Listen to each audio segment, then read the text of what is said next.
Hello everyone, this is Om and welcome to Civil Raja, your gateway to future. So guys, इस session में हम लोग तैयारी कर रहे हैं एसएससी जेई की जो कि नवंबर में होने वाला है एंड ये जो सेशन है वो आपके लिए तब भी बेनिफिशियल होगा अगर आप तैयारी कर रहे हैं आरआरबी जेई की या फिर स्टेट एई या जेई की।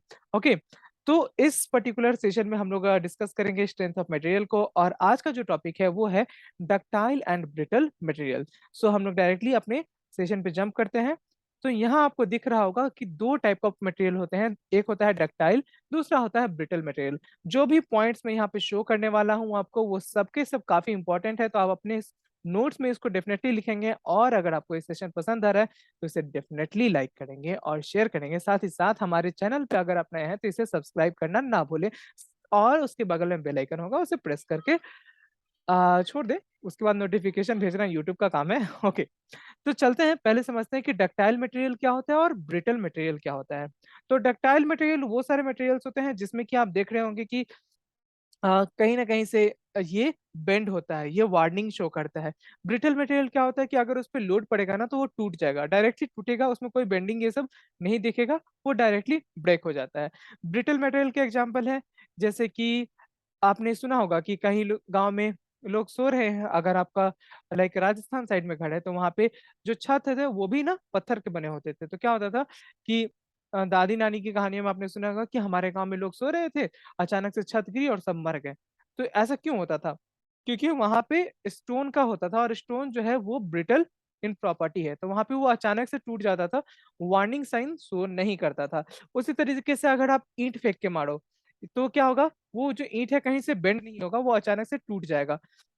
यानी कि ब्रिटल मटेरियल क्या होता है, जो अचानक से टूट जाता है, एक सडन ब्रेकिंग होता है उसमें और उसमें कोई भी लाइक ऐसा इलोंगेशन वगैरह नहीं दिखता है या फिर कोई भी सिग्निफिकेंस नहीं दिखता है कि अब ये ब्रेकिंग पॉइंट को रीच कर रहा है। तो जो हमारे घर की छत है वो पहले पत्थर के बनते थे, अब हम लोग उसको क्या बनाते हैं, आरसीसी रूफ बनाते हैं। वो इसीलिए बनाते हैं ताकि वो अचानक से ना टूट जाए। आपने देखा होगा कि हम लोग जो फ्लोर लेवल है, जो ग्राउंड फ्लोर का लेवल है, वो हम लोग पीसीसी करवाते हैं क्योंकि उसके टूट जाने से कुछ होने जाना नहीं है। वो उसमें अगर लाइक इंस्टेंट ब्रेकिंग भी होगा तो कुछ ज्यादा लॉस नहीं होगा, लेकिन जो छत है वो डेफिनेटली हम लोग ट्राई करते हैं कि हमारा आरसीसी का ही बने, यानी कि रेनफोर्स्ड कंक्रीट का बने। क्यों? क्योंकि कंक्रीट की जो प्रॉपर्टी है वो है ब्रिटल इन नेचर। अगर उस पे आप मारोगे या फिर उस पे लोड डालोगे तो वो क्या होगा, वो टूट जाएगा।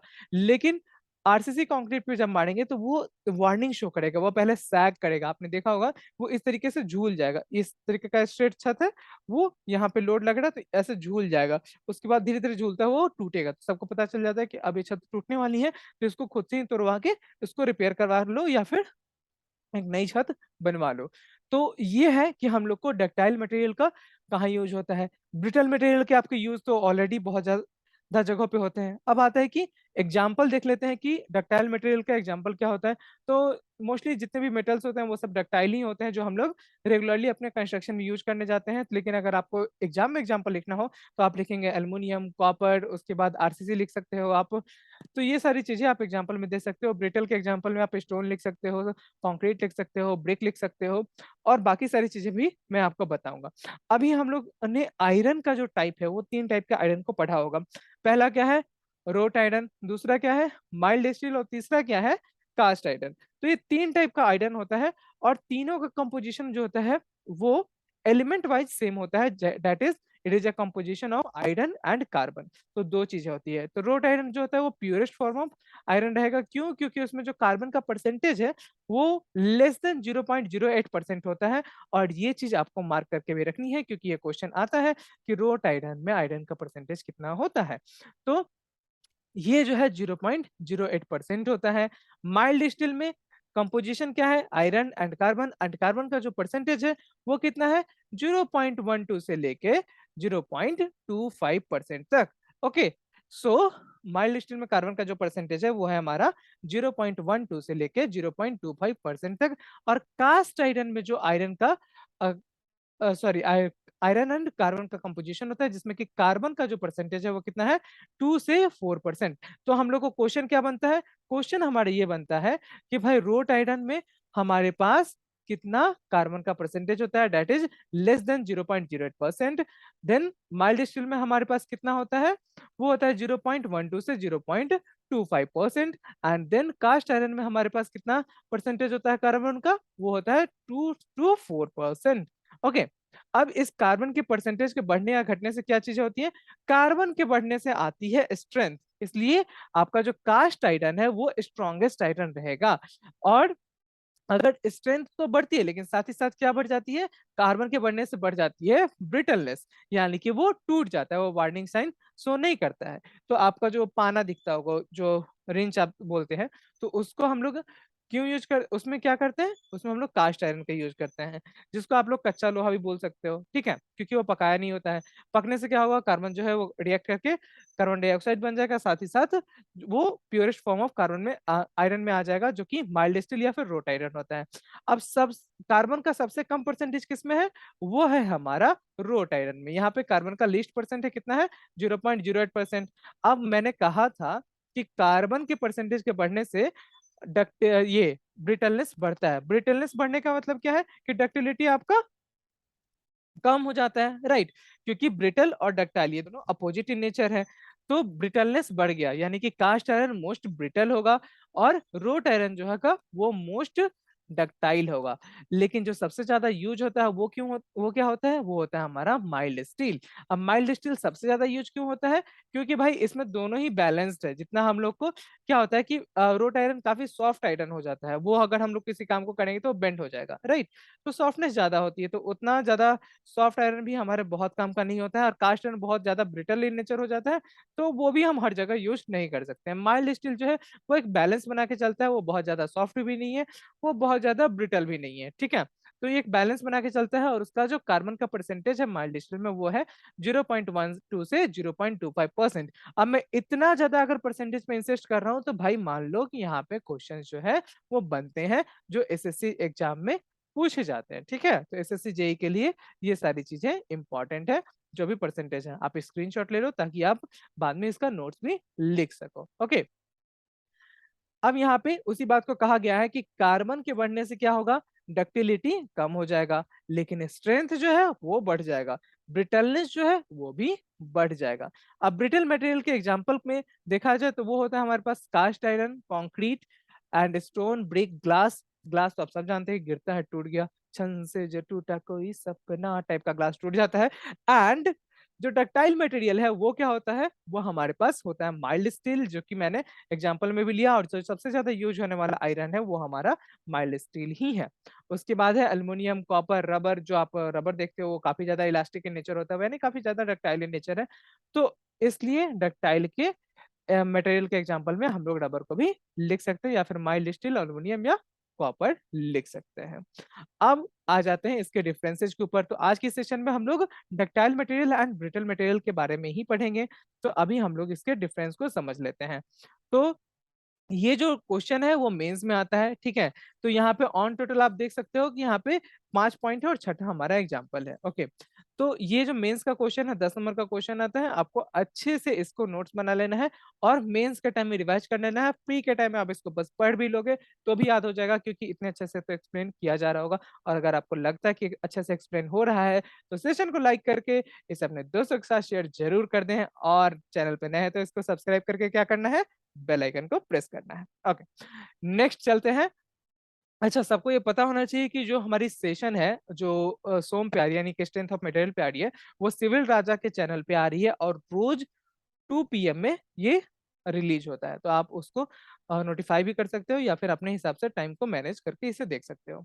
नेक्स्ट जो है वो है हमारा डक्टाइल मटेरियल और ब्रिटल मटेरियल। तो यहाँ पे देख सकते हो कि डक्टाइल मटेरियल क्या होता है। Ductile material is that material which provides significant elongation when it is subjected to some external load. यानी कि डक्टाइल मटेरियल वो मटेरियल है जो कि सिग्निफिकेंट इलोंगेशन दिखाता है, कब, जब when it is subjected to external load. तो जब भी इसमें कोई एक्सटर्नल लोड लगाते हैं तो इसमें सिग्निफिकेंट इलोंगेशन होता है, यानी कि ऐसा इलोंगेशन होता है कि वो हम लोग को विजुअल होता है कि हाँ भाई यहाँ पे चीजें इलोंगेट हो रही है। दूसरा जो होता है वो है हमारा ब्रिटल मटेरियल। ब्रिटल मटेरियल उस टाइप का मटेरियल होता है जिसमें कि बहुत ही इनसिग्निफिकेंट इलोंगेशन होता है when the material is subjected to some external load, यानी कि यहाँ पे इलोंगेशन इतना कम होगा, यानी कि ऑलमोस्ट ना के बराबर होगा, और यहाँ पे सीधा जो मटेरियल है वो फेल कर जाएगा whenever it is subjected to external load. अगर तो कब, जब इसका जो स्ट्रेस है या स्ट्रेस स्ट्रेन हम लोग ऑलरेडी पिछले क्लास में पढ़ चुके हैं, और स्ट्रेस जानते हैं कि इंटरनल रेजिस्टेंस होता है, तो जैसे ही स्ट्रेस जो है वो मटेरियल की स्ट्रेंथ से ज्यादा होता है, मटेरियल डायरेक्टली टूट जाता है। हालांकि डक्टाइल मटेरियल में क्या होता है, जब भी स्ट्रेस स्ट्रेंथ से ज्यादा होता है तो वहां थोड़ा सा इलोंगेशन दिखाएगा, फिर बाद में टूटेगा। उसके लिए हम लोग स्ट्रेस स्ट्रेन कर्व को भी पढ़ेंगे, तो वहां पे आपको और अच्छे से चीजों को क्लियर हो जाएगा, जो कि हम लोग कल की क्लास में करने वाले हैं। ओके, नेक्स्ट जो है डिफरेंस कि डक्टाइल मटेरियल में percentage of elongation in this material before the fracture is higher, यानी कि यहाँ पे परसेंटेज ऑफ इलोंगेशन क्या होता है, वो हायर होता है। परसेंटेज इलोंगेशन से मतलब क्या होता है कि हम लोग का जो मटेरियल मटेरियल है वो ठीक ठाक इलोंगेट कर रहा है। जैसा कि आप यहाँ पे देख सकते हो कि यहाँ पे क्या होता है कि डक्टाइल मटेरियल में कार्बन का परसेंटेज ज्यादा होता है, सॉरी डक्टाइल मटेरियल में कार्बन का परसेंटेज जो होता है वो कम होता है। ओके, यानी कि 0.12 से 0.25 होता है। तो इस तरीके का होता है परसेंटेज इलोंगेशन यहाँ पे ज्यादा होता है हमारे डक्टाइल मटेरियल में। और जो ब्रिटल मटेरियल है वहां पे इलोंगेशन नहीं होता, तो क्या होता है इस केस में, elongation is very less before failure, यानी कि ब्रिटल मटेरियल में इलोंगेशन बहुत ही कम होता है फेलियर से पहले, तो इसलिए डक्टाइल मटेरियल हमारे लिए ज्यादा यूजफुल हो रहा है यहाँ पे। हाँ, लेकिन ऐसी भी जगह है जहाँ पे ब्रिटल मटेरियल का यूज किया जाता है, जैसे आपका नट वोल्ट हुआ या फिर रेंच हुआ, तो वो सब हम लोग क्या करते हैं, वो हम लोग ब्रिटल मटेरियल का यूज करते हैं, क्योंकि वहाँ पे इलोंगेशन का कोई मतलब नहीं है, इलोंगेट हो गया तो वैसे भी चीजें खराब हो जाएंगी। तो बेटर है कि हम लोग का डायरेक्टली वो टूट जाए, लेकिन जब तक रहे उसमें स्ट्रेंथ ज्यादा रहे। नेक्स्ट आ जाता है हमारा कि दिस मटेरियल्स फेल ग्रेजुअली, यानी कि ये मटेरियल जो होता है, डक्टाइल मटेरियल जो होता है वो धीरे धीरे करके फेल होता है, लेकिन ब्रिटल मटेरियल जो होता है वो अचानक से फेल कर जाता है, that is brittle material fail suddenly. Next होता है energy absorbed by this materials before failure is very high, यानी कि डक्टाइल मटेरियल में जब एनर्जी जो एब्जॉर्ब होता है, यानी वो जितना एनर्जी एब्जॉर्ब कर सकता है वो बहुत ज्यादा होता है। लेकिन ब्रिटल मटेरियल के केस में क्या होता है, energy absorb by brittle materials before failure is very low, यानी कि उसमें ज्यादा एनर्जी ऑब्जॉर्ब नहीं होता है, वो डायरेक्टली उसको तोड़ देता है। क्लियर है? ओके, नेक्स्ट हम लोग चलेंगे, service life of this materials under fatigue load is very high. या फैटिग लोड क्या होता है वो भी समझ लेते हैं। फैटिग लोड का मतलब होता है कि साइक्लिक लोड, जैसे कि आपका रेल रेल पे जब ट्रेन चलती है तो वहां पे क्या होता है कि एक साइक्लिक पैटर्न में लोड अप्लाई होता है, जैसे कि एक चक्का गया फिर दूसरा चक्का आया फिर दूसरा चक्का आया। तो इस तरह से तो बहुत ही तेजी से वहां पे लोड जो है चेंज हो रहा होता है किसी एक पॉइंट पे, और उसी को हम लोग बोलते हैं साइक्लिक लोड। तो साइक्लिक लोड जहां पे होता है उसको हम लोग कहते हैं फैटिग लोड, और साइक्लिक लोड फैटिग लोड एक ही चीज है। और उसमें क्या होता है कि ऐसी जगहों पे हम लोग का जो सर्विस लाइफ है वो हमारे डक्टाइल मटेरियल का जो होता है वो बहुत हाई होता है, लेकिन जो हमारा सर्विस लाइफ है ब्रिटल मटेरियल का वो फैटिग लोड के केस में बहुत ही कम होता है। ओके, अब एग्जांपल एक बार फिर से देख लेते हैं, and that is the last point of the day.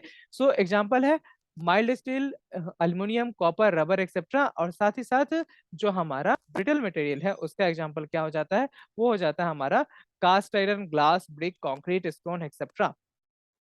Okay guys, तो आज की क्लास को हम लोग यहीं तक रखेंगे। अगर आपको ये सेशन पसंद आया हो तो इसे लाइक करके अपने दोस्तों के साथ शेयर कर दे। साथ ही साथ ये जो स्टेप्स है वो आपके कॉलेज एग्जाम में भी हेल्प करने वाले हैं, तो आप वहाँ भी इसका यूज कर सकते हैं। नोट्स को प्रॉपरली बनाइए और जितना ज्यादा हो सकता है अपनी टाइम को यूटिलाइज कीजिए और स्टडी पे फोकस कीजिए। आपके टाइम के यूटिलाइजेशन के लिए मैंने क्या किया है कि मैंने जो टॉपिक एक एक घंटे में खत्म होता है उसको मैं ट्राई करता हूँ कि ऑलमोस्ट 15 to 20 मिनट्स में इसको कवर अप कर दूं। Okay, so guys, we will meet tomorrow at 2 p.m. Till then, take care, keep studying. Thank you.